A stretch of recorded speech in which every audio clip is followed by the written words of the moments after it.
Hey champs, so in today's video, I'm taking you on a journey, and it's about my personal transformation from struggling with asthma as a child and becoming the fitness enthusiast that I am today.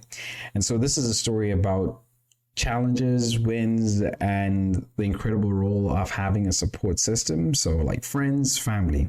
So let's dive into how I originally got into fitness. So some of you might know, some of you don't know, but I grew up with asthma, and this made it very hard for me to breathe sometimes. And when I was between the ages of about 6 to 12 years old, I had to go to the hospital a lot. And usually this would be late at night, 2 a.m., 1 a.m., midnight, whatever time I had to go to the hospital, right? And this was because I couldn't catch my breath. I would have been coughing and wheezing, and my mom would come into my room and check up on me to see how I was doing. And so obviously she couldn't sleep, I couldn't sleep. So no cough mixture, my inhaler wouldn't work. No cough mixture was going to work. And so we would head to the hospital. That was the only option that we had at that time.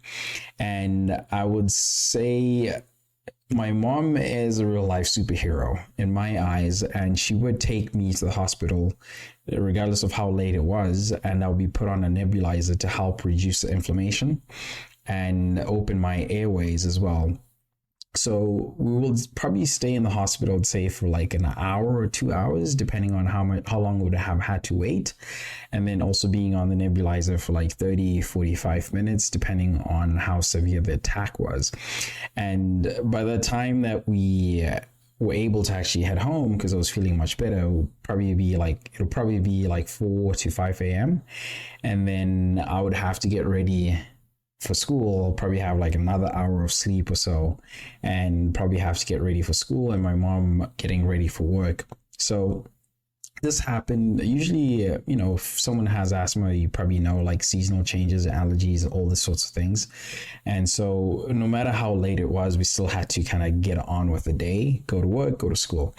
And well, actually maybe a couple occasions that I would actually stay at home just to make sure that I was feeling well.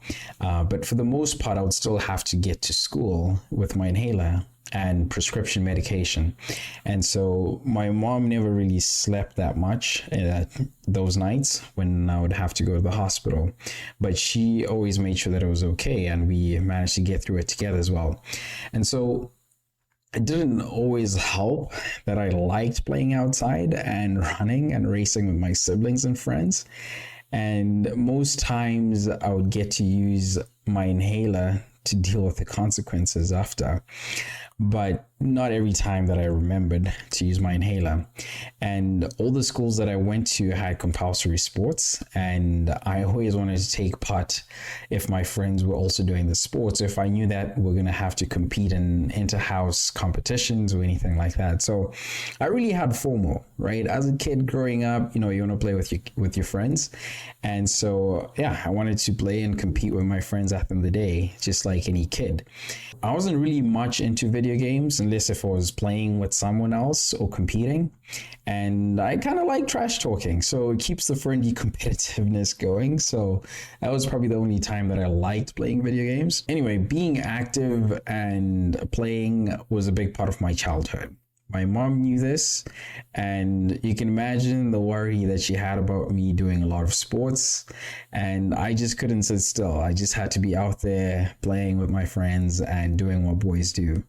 So fortunately, my doctor said that it was actually okay for me to be active and go outside, because he thought that maybe it might be a good thing, and as long as I used my inhaler. And then something incredible happened. Right? So I discovered swimming. It wasn't just a sport for me at this point. It sort of became like a lifeline. And swimming taught me that even with asthma, my lungs could be powerful. And swimming wasn't just about moving through the water. It was about finding my strength and breath by breath, because with the swimming, it helped me build my lung capacity over time. So I got to a point where I could actually hold my breath and swim for 50 meters without breathing. And this is also when I got into breathing exercises. So I was able to swim competitively for a few years until I was about 16. At that time, I was getting drawn towards lifting weights, partly because my friends hit puberty and had serious growth spurts, but I didn't grow much taller. So to keep up, I knew that I had to get in the best shape possible at my height and make the most of what I have. That's just always what I believed in growing up. And in my early teens, I didn't eat enough to match the level of activity that I had too. So I was kind of skinny, but in my head, I was like, I used to think that I was jacked. So, I started lifting weights and eating more food. And, I have to say, I had some amazing friends who also liked to work out and be healthy. And so we'd go to the gym together and help each other out. And it was so much fun. And I learned a lot from them. Probably like those were my formative years in the gym. And we're a team, and I'm thankful for all my friends. So shout out to the Triton Moes, all the Moes from Triton. Thank you.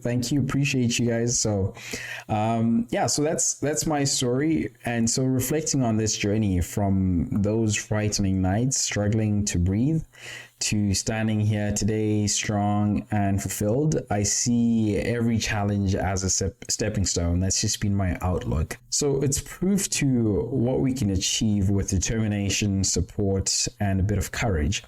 And I want you to know that no matter what's tough right now, with some friends and family by your side, you can get through anything. You need to surround yourself with the right people that are encouraging and supportive.